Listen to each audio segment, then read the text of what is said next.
নিম্ন মধ্যবিত্ত পরিবারের মানুষ যদি কোনো প্রতিষ্ঠানে চাকুরি করে তার বেতন হয় সর্বোচ্চ 20,000 থেকে 25,000 টাকা।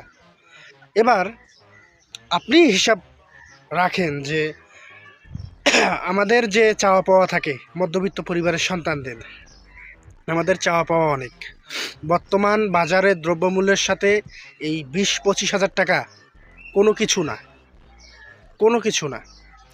আপনি একটু চিন্তা করেন যে আপনি মাস শেষে পেপারওয়ালাকে টাকা দিচ্ছেন, দুধওয়ালাকে টাকা দিচ্ছেন, আপনার বাসায় যদি কেউ কোনো কাজ করে তাকে টাকা দিচ্ছেন, তারপর আপনার ছেলের কলেজ ফি, টিউশন ফি, আপনার মেয়ে যদি থাকে তার এক্সট্রা হাত খরচ, এগুলো দিতেই কিন্তু অনেক টাকা বের হয়ে যায়।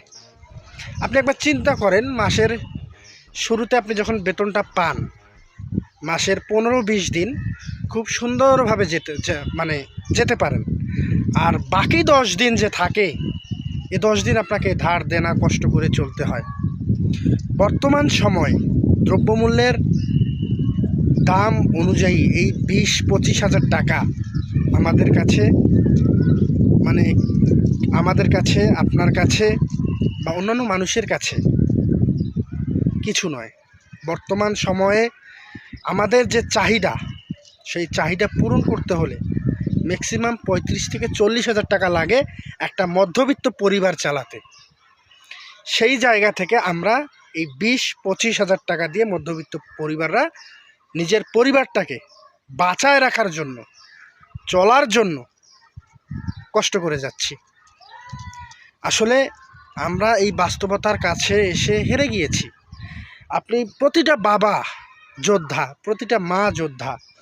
মায়ের নিজের যে ইচ্ছা বা ছোট ছোট শখগুলো রয়েছে সেগুলো পূরণ করতে পারে না। সন্তানদের চাহিদা, সন্তানদের ইচ্ছা পূরণ করতেই বাবা মা উভয়ের সমস্ত ইচ্ছা আকাঙ্ক্ষা ত্যাগ করতে হয়। বাবা মা দেখবেন বেশিরভাগ ভালো পোশাক পরে না।